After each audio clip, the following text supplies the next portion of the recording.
Welcome!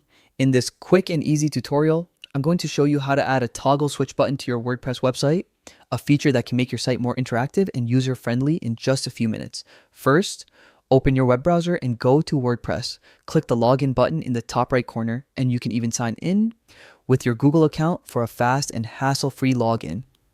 Once you're in, you'll see your dashboard with quick links. Go ahead and click on Edit Site. This opens up your editing interface where you can fully customize your website. First, install and activate Essential Blocks plugin and set it up. Now, to add the toggle switch button, look for the plus icon at the top left corner of the editor. Click it to open the panel with all the available elements. In the search bar, type toggle. You'll see the element that corresponds to a toggle switch. Click it and it will be added directly to your page. With the toggle switch in place, it's time to customize.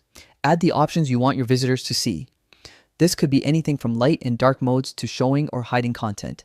Make sure the options fit your website's needs and enhance the user experience. Once you're done customizing, don't forget to save your changes by clicking the Save button in the top right corner.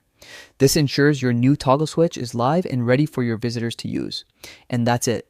In just a few simple steps, you've added an interactive toggle switch button to your WordPress site, making it more engaging and modern. Enjoy the enhanced functionality and happy website building.